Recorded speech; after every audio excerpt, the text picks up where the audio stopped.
மலைகளின் அரசன் என்று அழைக்கப்படும் இந்த ஏற்காட்டில் ஆண்டுதோறும் கோடை விழா மற்றும் மலர் கண்காட்சி நடத்தப்படுவது வழக்கம். சுற்றுலா பயணிகள் மற்றும் குழந்தைகளை மகிழ்விக்கும் விதமாக ஆண்டுதோறும் கோடை விழா மற்றும் மலர் கண்காட்சி நடத்தப்படுவது வழக்கம். இந்த ஆண்டு தற்பொழுது 49வது கோடை விழா மற்றும் மலர் கண்காட்சி தற்போது தொடங்கியுள்ளது. இதனை மாவட்ட ஆட்சியர் துவக்கி வைத்தார். குறிப்பாக சுற்றுலா பயணிகளை மகிழ்விக்கும் விதமாக 2 லட்சத்திற்கும் மேற்பட்ட மலர்களை கொண்டு அண்ணா பூங்காவில் பல்வேறு உருவங்கள் உருவாக்கப்பட்டுள்ளது. குறிப்பாக காளை மாடு, அதாவது பசுமாடு கன்றுடன் இருப்பது போன்ற காட்சிகள், சேவல், முயல், அதே போல இதயம் உள்ளிட்ட பல்வேறு வடிவங்கள் அமைக்கப்பட்டுள்ளது.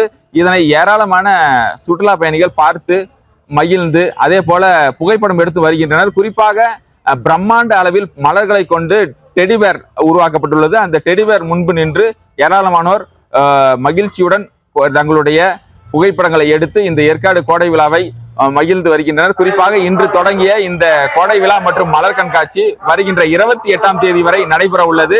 7 நாட்கள் நடைபெறும் இந்த மலர் கண்காட்சியில் ஒவ்வொரு நாளும் ஒவ்வொரு நிகழ்ச்சியும் நடத்தவும் ஏற்பாடு செய்யப்பட்டுள்ளது. குறிப்பாக நாய் கண்காட்சி, குழந்தைகள் கண்காட்சி, அதே போல படகு போட்டி என பல்வேறு போட்டிகளும் இந்த 7 தினங்களுக்கு நடத்தவும் ஏற்பாடு செய்யப்பட்டுள்ளது. அதே போல இந்த சேலத்திலிருந்து ஏற்காட்டிற்கு நாள்தோறும் 12 அரசு பேருந்துகள் இயக்கப்பட்டு வருகிறது. தற்பொழுது சுற்றுலா பயணிகள் வருகை அதிகரித்த காரணமாக தற்பொழுது மேலும் 32 பேருந்துகள் அதிகரிக்கப்பட்டுள்ளது. இந்த பேருந்து சேவையானது இன்று முதல் அமல்படுத்தப்பட்டுள்ளது. இதனால் பொதுமக்கள் சிரமமின்றி சேலத்திலிருந்து ஏற்காட்டுக்கு வரும் வகையில் போக்குவரத்து துறை சார்பாக இந்த சிறப்பு பேருந்துகளும் இயக்கப்பட்டுள்ளது. நாங்கள் சேலம் அம்மாப்பேட்டையிலேருந்து வந்திருக்கோம். ஃப்ளவர் ஷோக்காக நேற்று நைட்டே வந்து இங்கே ஏற்காட்டில் ஸ்டே பண்ணிவிட்டு ஏற்காடு ஃப்ளவர் ஷோ பார்க்கணுன்றதுக்காகவே இப்போ வந்திருக்கோம். என்ட்ரன்ஸ்லேருந்தே ஒவ்வொரு விஷயமும் எங்களை அப்படியே மெஸ்மரைசிங்காக பண்ணிகிட்ருக்கு. ஏன்னு சொல்லிட்டு பார்த்தீங்கன்னா என்ட்ரன்ஸ்லேயே ஒரு பீச் கலரில் பெரிய பேர் ஒன்று வச்சுருக்காங்க. அவ்வளோ அட்ராக்டிவாக இருக்குது.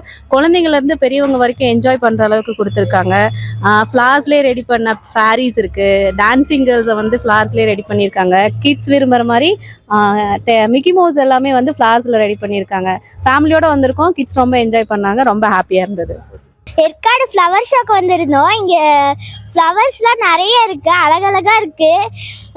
பேரு, ஃபேரி, மிக்கி மவுஸு அந்த மாதிரிலாம் நிறைய டெக்கரேட் பண்ணியிருக்காங்க.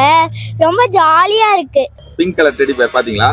பார்த்தோம். ரொம்ப அழகாக இருந்துச்சு. அது எனக்கு ரொம்ப பிடிச்சிருந்தது.